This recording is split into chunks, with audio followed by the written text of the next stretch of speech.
Well, hello, you lot. I'm really sorry I can't be there with you to enjoy some chats over coffee, and there's such a lot happening in learning at the moment. I started teaching in, 1974. Pretty old. These are ring the patina of age, and probably the decade ahead of us is going to be the most exciting decade of our teaching lives, I think.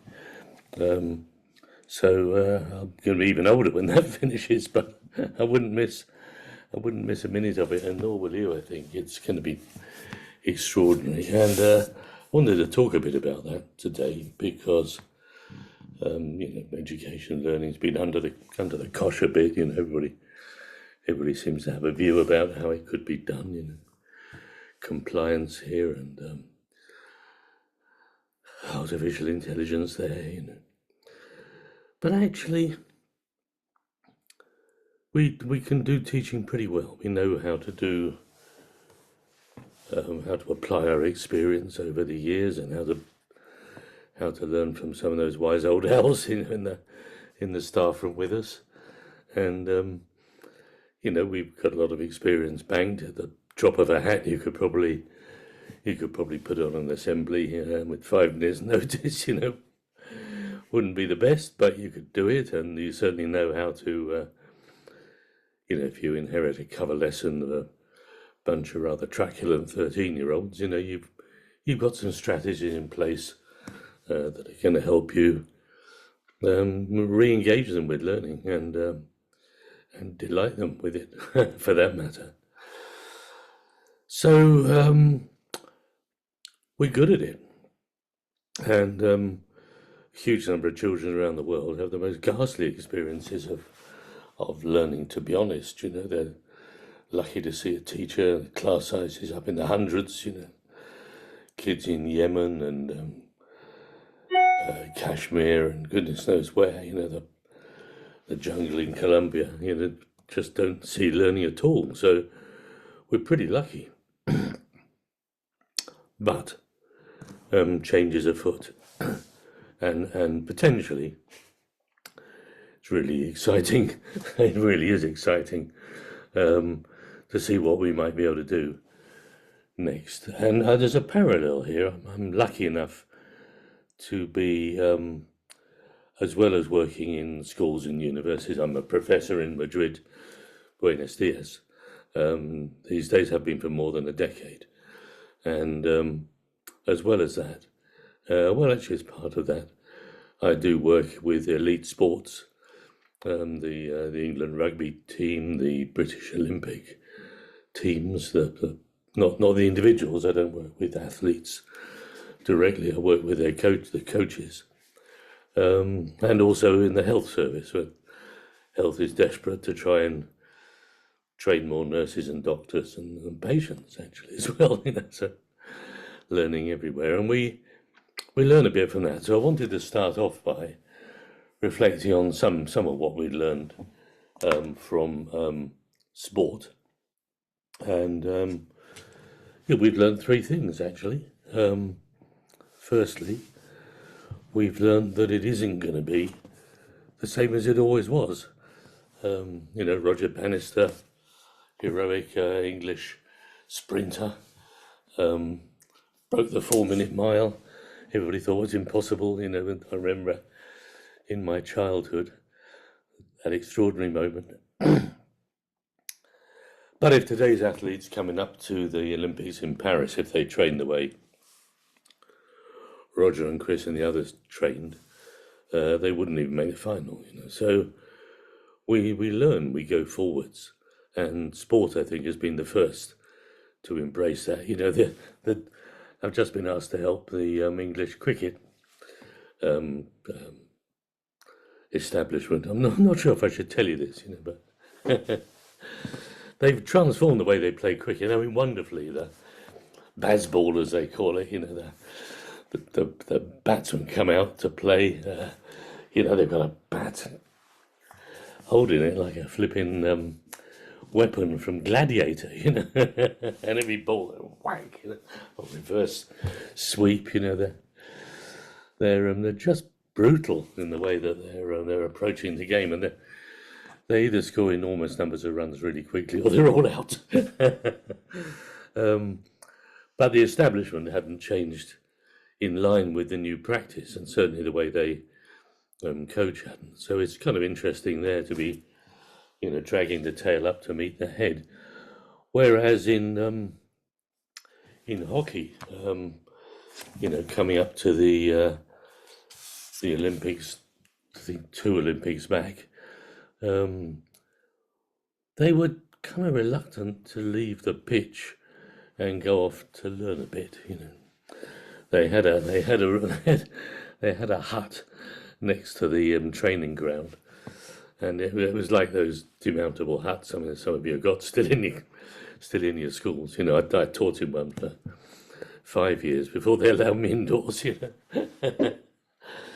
And nobody wanted to go in the huts, so we transformed that. We transformed the hut. Here you can see it here. I just duck down a bit. I feel like I'm sort of peeping over the edge here. But you can see the difference we made. All the wall surfaces are writable. The floor is part of the teaching area. The students are leading the learning here. You can see the athlete here is talking about penalty corners. Actually, is what she's talking about, and the coach is facilitating all this, but he's got his hands in his pockets, and we had to. That's part of the taught pedagogy. We had to say, don't interfere. Put your hands in your pockets, because blokes do interfere, And the tiered seating here that allows everybody to be really close to the action and really part of the conversation. It's about giving agency, and you know what, they learned how to do their penalty corners and a lot of other things as well. And they came out with a fistful of gold medals in the Olympics, the first time they'd been on the podium, actually.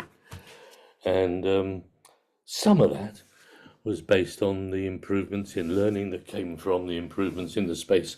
I mean, we won't go into detail here, but the light levels, the temperature, the CO2 levels were all really important, and making that a place where you could be your best self, where your brain would optimally perform. And we'll look at that in your classrooms and look at some examples of that in a bit.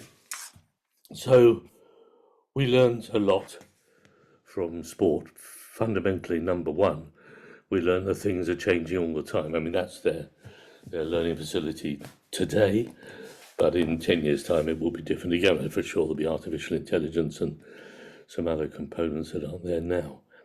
Second thing we learned, importantly, was actually started off by the cyclists. The cyclists under Dave Brailsford, went from being so-so to being absolutely dominant. I think the last Olympics, but every single member of the cycling team came home with a medal. Well, that's incredible stuff. And before that, some of the cycle teams would have done that with drugs. We didn't. We did it with the aggregation of marginal gains, looking at every tiny detail and saying, you know what, that makes a difference. That makes a difference.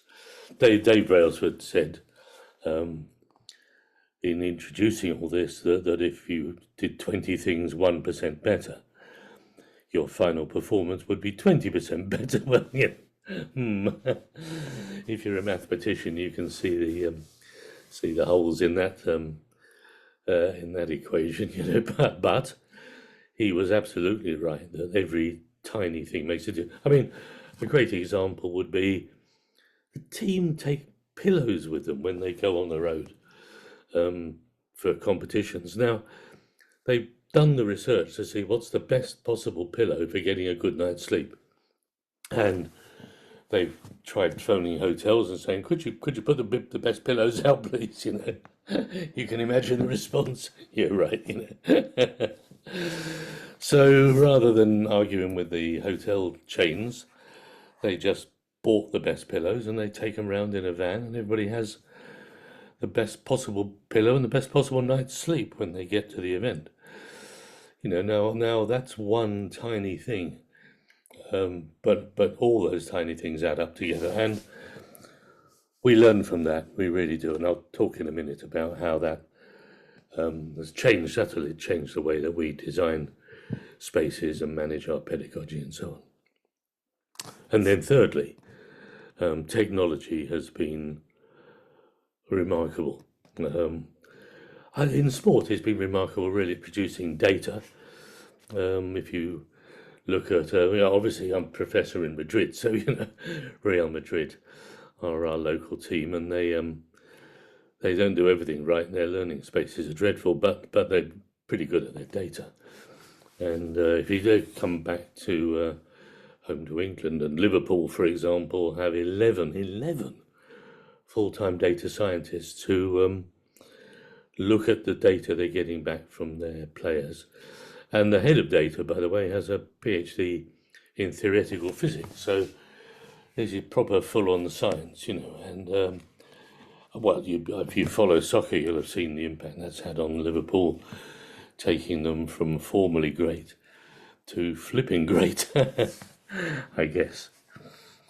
If you look at the rugby players, you'll see on their backs a little lump in their shirts, which is their little data capture boxes. This isn't about watching every single player and saying, "Oh, you could have run a bit faster there, Heppell." This is about looking at aggregates and looking at behaviours and patterns and looking at the impact of nutrition and everything else, really. Ice baths, we know so much more, and technology has allowed us to know it because it's allowed us to capture the data. In the health service, I've been looking really hard at how we get the suicide rates down in some of our mental health facilities, which are terrifyingly high. One of the things we have in one of our centres is quite expensive doors, which measure how many people come through them, when they come through them, how many people look through the window, how many people look back out through the window, how often. It just captures everything. Uncritically, just like, here's the data, And they use that data, for example, I found this on the web, to predict the. Sorry, it's my watch talking to me.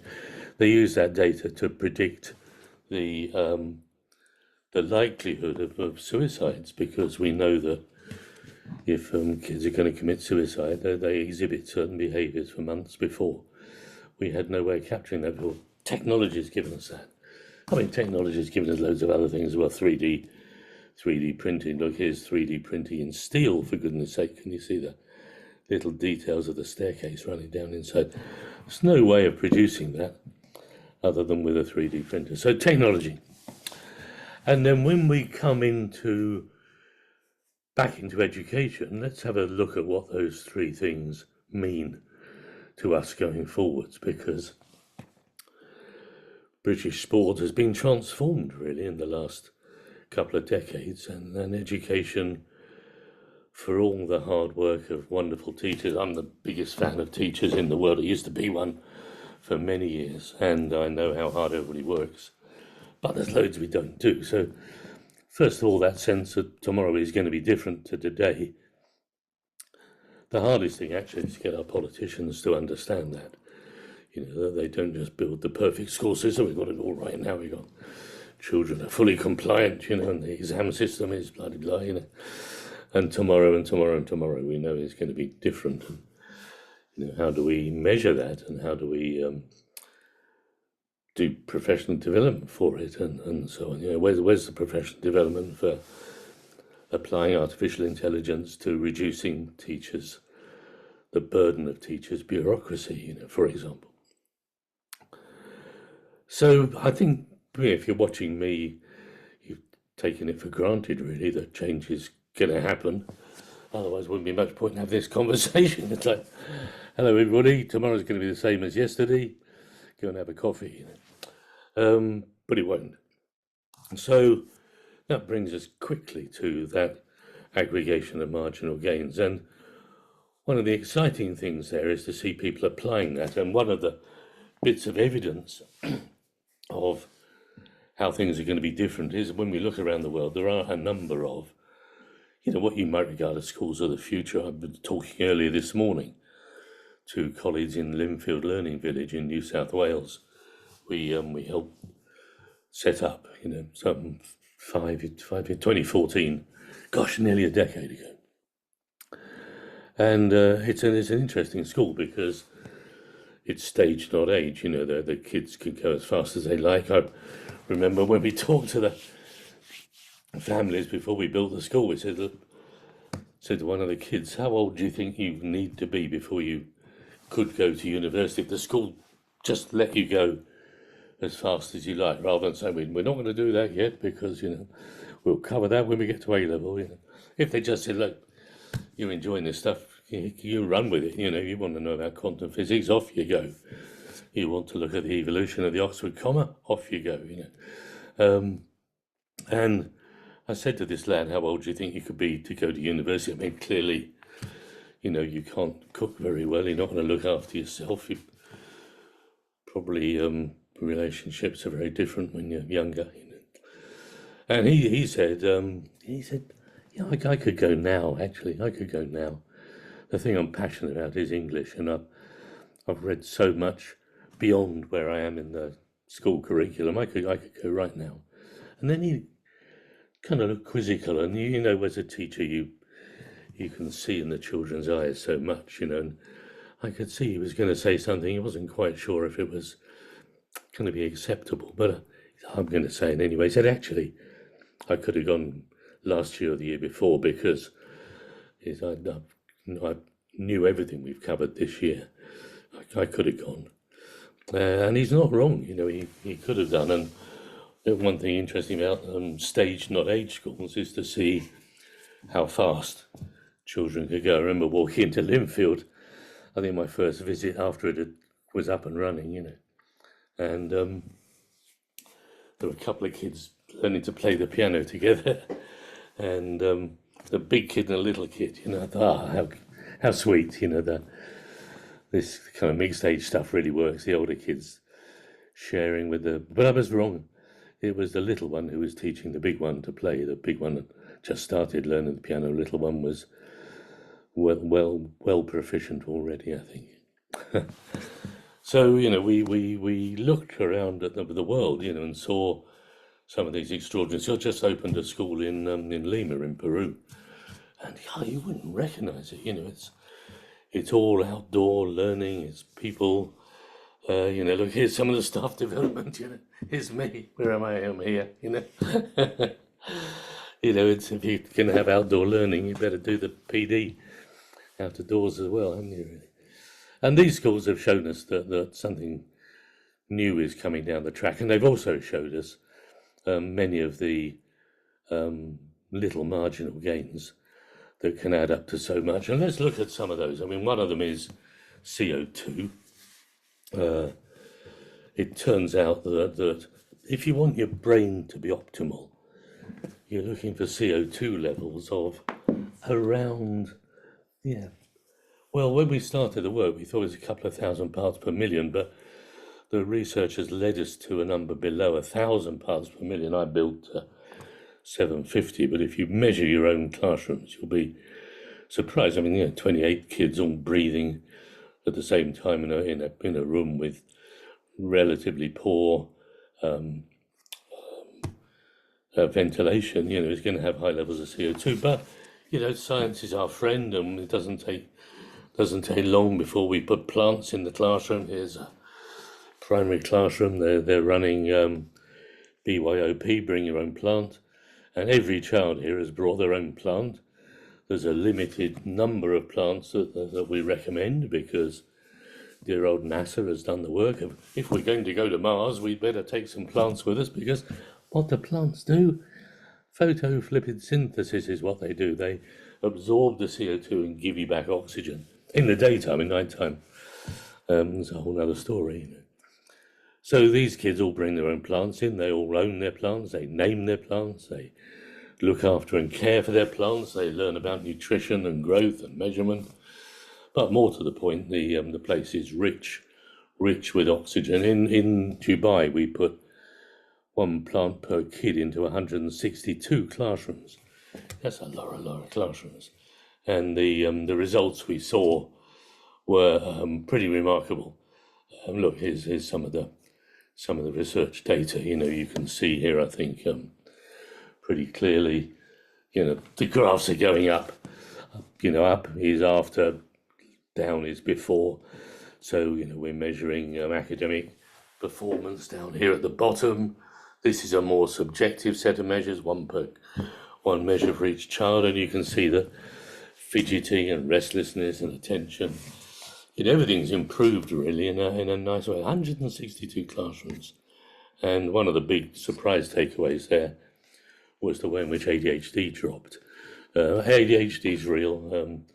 Some kids are martyrs to it, but not all kids. And it turned out that some of the deficited attentions of some of the children in the classrooms were being deficited, if you can follow the bad grammar, by the classroom itself, not by any genetic predisposition or whatever.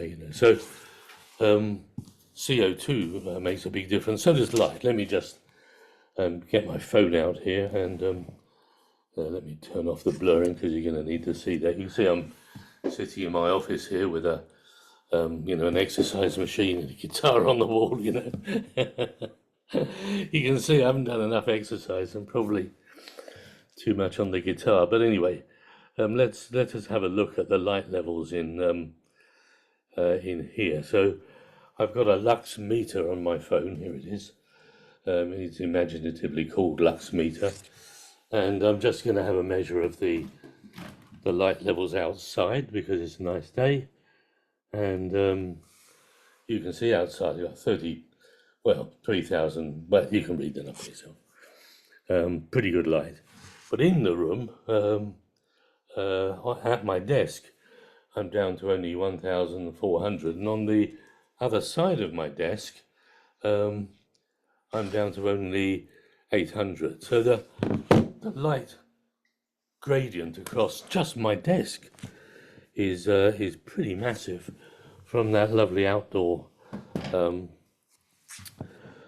summer's day down to a slightly dark corner. And most classrooms I go into that haven't done this work, they're running at numbers below 500. You want to be above 500 lux for your brains to be optimal. And for temperature, 18 to 21, every degree over 21, maths performance goes down. It's a straight line, not a vertical, that's a straight line.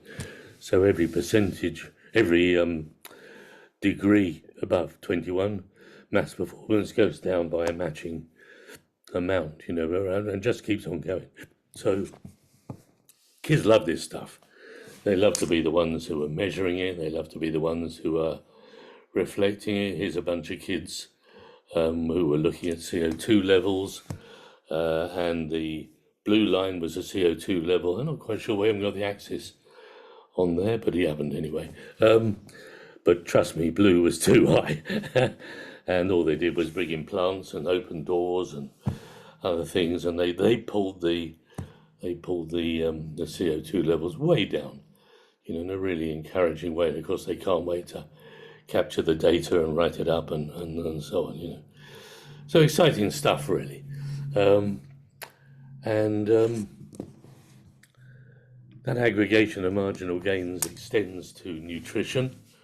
How many of us are in a conversation with our kitchens about the best food for our children's brains before they do a high-stakes test? We know that they need to have a breakfast, but what should they have for breakfast? Fried egg, fried banana. It's complicated, and this was a project we did, a brain food project with a group of children in Spain, and you can see, the confidence in her face. She's a primary age kids, and if you want to see follow up the project, it's Brain Food Project, all one word, .es. It's in Spain, and you'll see all that. But they've got their own brain food channel on YouTube. They've published a recipe book for parents. which has even got a recipe from a Michelin star chef in it because he happened to be a parent, and nobody had given any attention to the best food for learning before, but I remember we had a parent phoned up and said, I've been trying to get him to eat salad, for the last 7 years, and he just came home from school, thrown away half the stuff in our fridge, and demanded I go out and buy anything green. It's like, oh, okay. Kids might not be interested in food, when it comes to their long-term health gains, but when it comes to today's brain and the gains that are available for free, they're really interested. Like one bizarre thing, we've no idea why, but if I before an exam, if I take a sprig of rosemary, just rub my hands on it, smell my hands as I go into the exam room. We know from some American research, they're only looking at maths because it's easy with maths. The score's gone up or down. It's like pretty blinking easy to see what's working. We know that rosemary smelling just before the high stakes test can put scores up by into double figures. You're into the teens in terms of percentage gains. Oh, that's huge. Think how hard you have to work a class to get a 10% gain in performance. You'd all be exhausted. But just have a quick rub of the old rosemary bush, and all my schools have a rosemary bush outside the exam room, and the kids all have a little rub on the way. And also there's some semiotics here. The cues and clues of performance concentration are signified by the olfactory gains from the rosemary. And Shakespeare did all this. What's that Shakespeare? Rosemary is for remembrance. Turns out it is. Who knew? Well, they knew back in the 1500s. So those marginal gains are pretty colossal, and it's quite interesting to. You haven't got to have a revolution. You haven't got to tear your school down and say, let's rebuild a school with better light and ventilation and food, and all those other things. You've just all got to try something. If every group of children, every staff member or whoever, just try something. For example, if you put white paper on all the desk surfaces, you'll see the light levels go up by a significant amount. Measure it and see yourself. I mean, you can download that light meter. It's free app, or you might look at nutrition. And we were fascinated by the way that the kitchen staff were all over the brain food project. They came to the first meeting looking like they'd been preparing meals for 500 kids, They got exhausted. Their white coats all covered in lunch,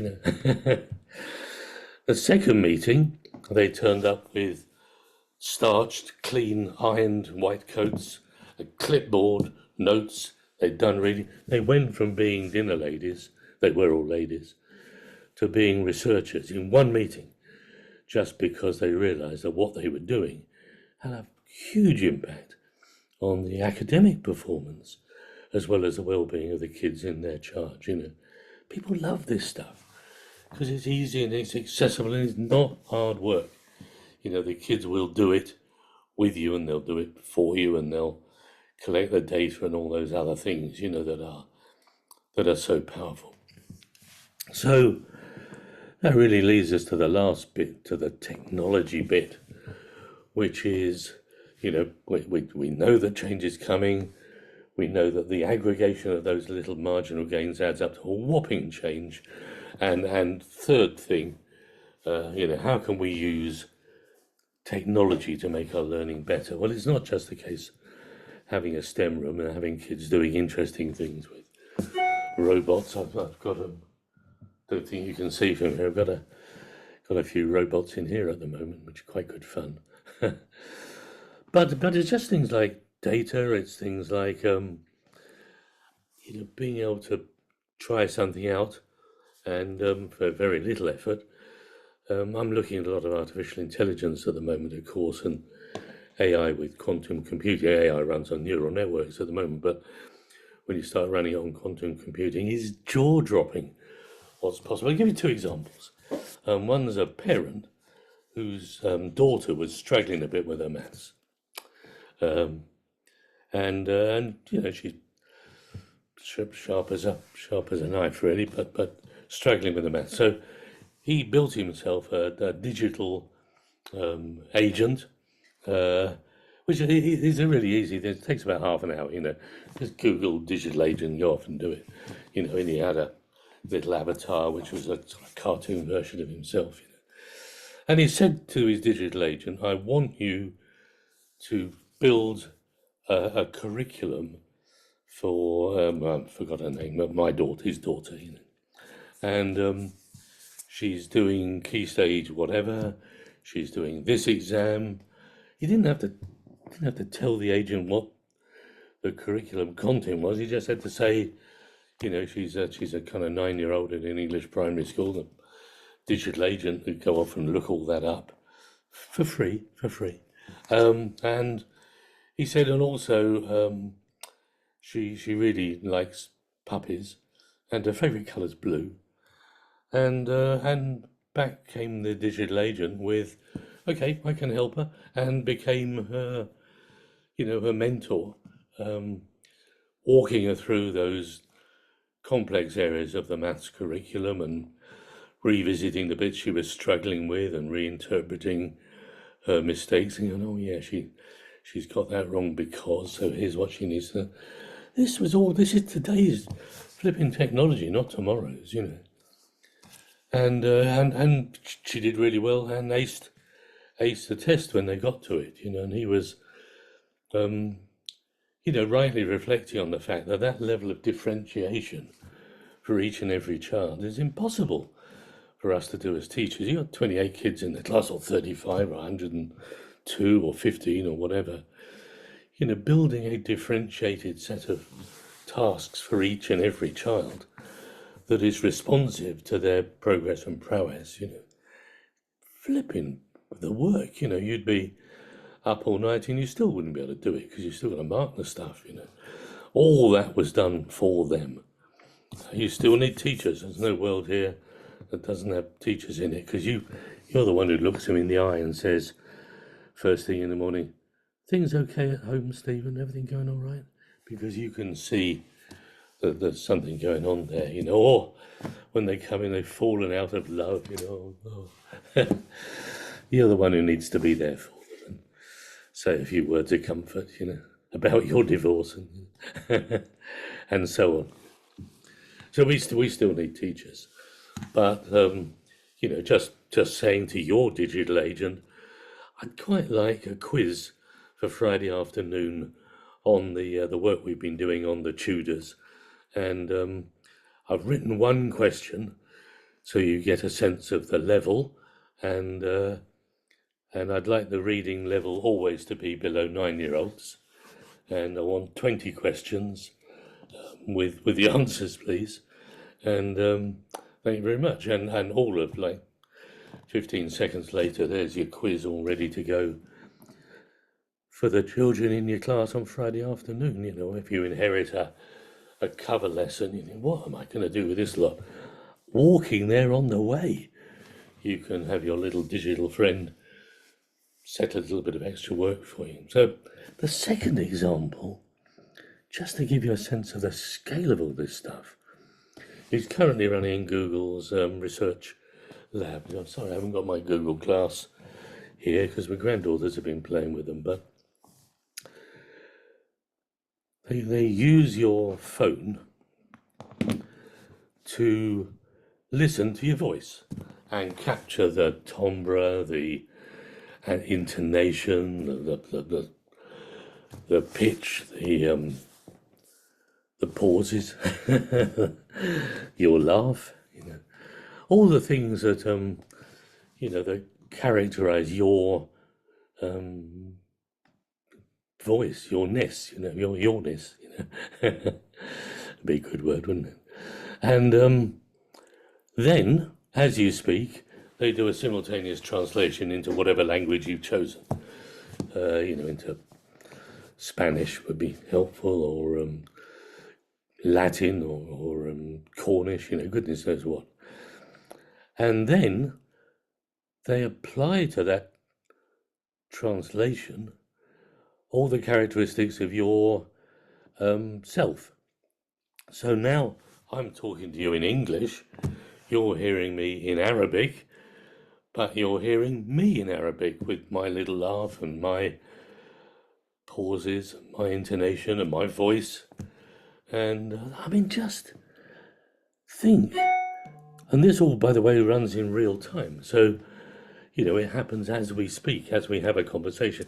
We think what that does to your kids, if they're interested in global warming, they can just do a quick Zoom. I'm recording this in Zoom now.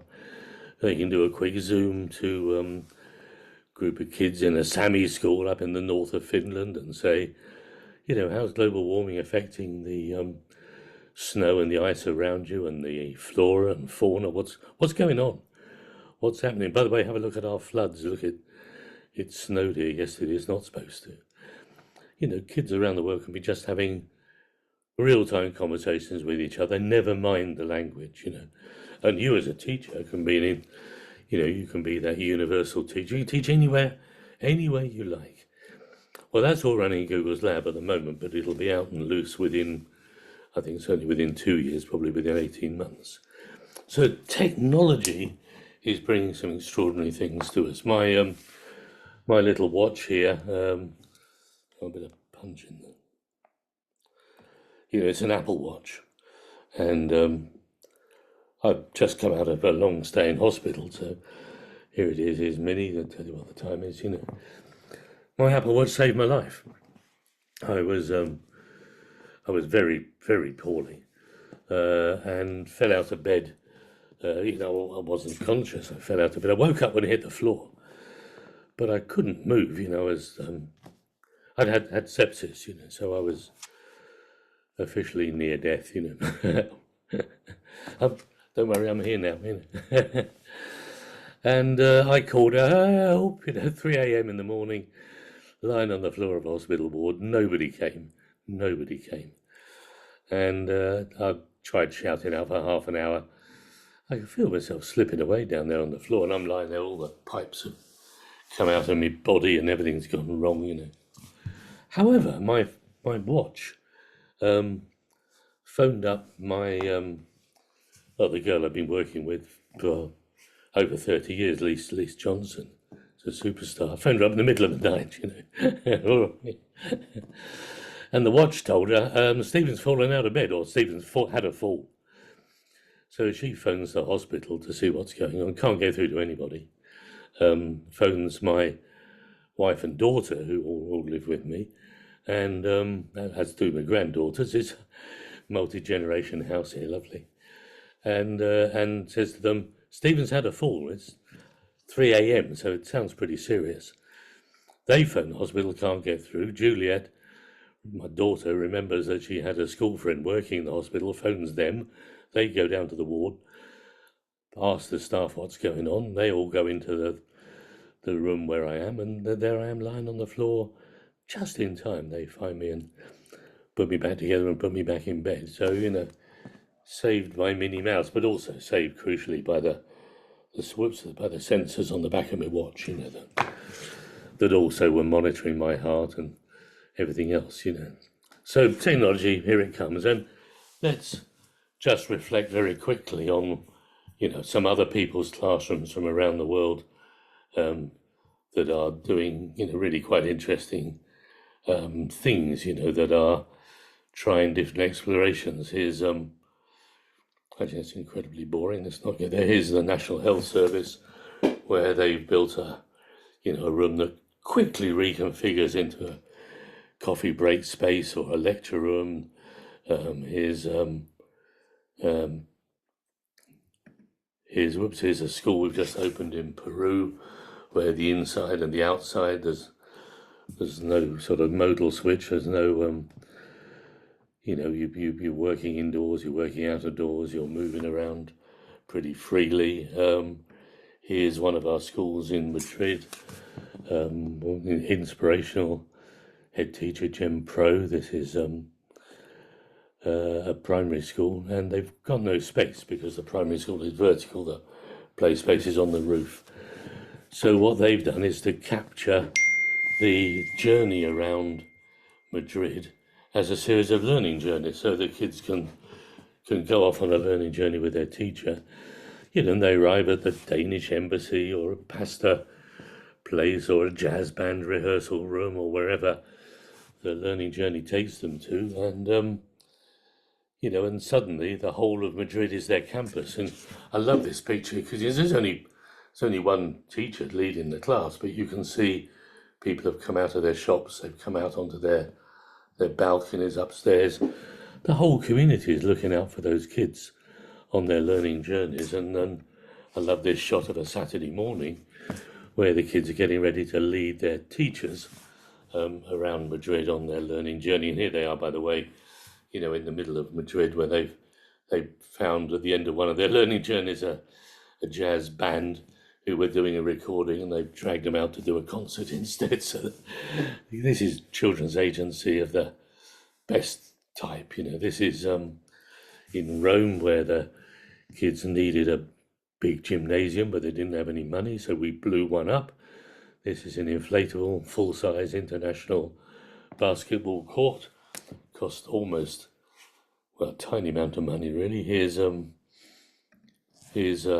space that was designed by children, and we sort of said to them, what would you like a space to look like when you come into our university, to be still engaging? And what they really wanted was this Harkness table. You can, whoops, I'm struggling to point backwards and in mirror, but the Harkness table, if you don't know about them, is a formal way of children working together. And they modelled all this in cardboard and said we'd like a Harkness table, and then we built it for them, and they come to university and absolutely love it. Here's we could look at these all day, really. Let's just have a couple more, maybe. This is slightly mad, but this is down in Australia. They're having a Discovery Day, and the whole timetable is thrown up in the air, and the kids do one project for the whole day in a really rather exciting way. And probably let's just go to here, where we're in Islington, and these two kids are the noise monitors, and they're trying to keep the decibel level down to below 72 decibels, which is about as loud as you want it. There's a decibel meter here. There's an old iPad on a stick, and if it goes above 72, these two go around and whisper to, hey, keep it down a bit, guys.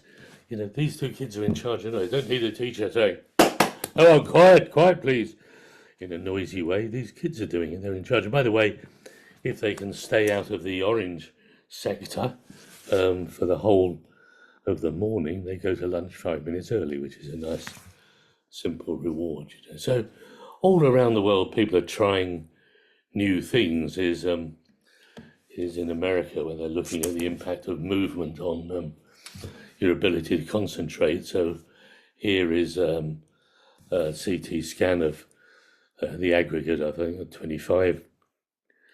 20 students' brains, and one lot before a test get up and walk around the room. The other lot, do what we often tell children to do: go to your desk, sit down, gather your thoughts, and get ready to do the test. Then you can see the brain activity is shown in colour. So walking around briskly right up to the minute when the test started gave you a very active brain. Sitting down, collecting your thoughts, started putting your brain to sleep. So listen, we could look at this stuff till the cows come home, and hopefully you'll have fun already talking to each other. I'm sure some of you are trying out these things. I love this one. This is a beach school, lives and works around here. Preschool children do full-on science on the beach, and you can see, I think they're they've got little plastic viewers. they're looking at this point. They're looking for invasive species. They're looking for crabs that shouldn't be there, and they're paired up with a research institute in Cambridge, and they send their research in. These kids are on the beach every day, and they know the flora and fauna really well. So there's no limits on this, no upper or lower limits or side limits. Learning is bursting out of its boxes in the most extraordinary and exciting way. So let me leave you with all that. You've been listening to a talking head for long enough, and dearly wish I was with you. We could be doing something a bit more active, but by now you will no doubt have downloaded the light meter and tested the room you're in. Probably downloaded the decibel meter, and you're going to run that over lunch and see how noisy that is, and so on. So, good luck with all that. Welcome to the next decade of our lives. Welcome to the most exciting decade for learning ever. I might sometimes say this is the death of education, but the dawn of learning. That's probably a bit extreme, but certainly learning has escaped from its boxes, some of that because of COVID, and it's just infecting everything. Everywhere I go, if I turn on the telly, I see people learning to dance, learning to sing, learning to bake, learning to sew. Learning is suddenly primetime TV, and here we are, as teachers, right at the heart of all that, the superstars of the next decade. Well, enjoy all that. I'm sorry I'm not there to share your celebrity, but thanks for listening, and goodbye.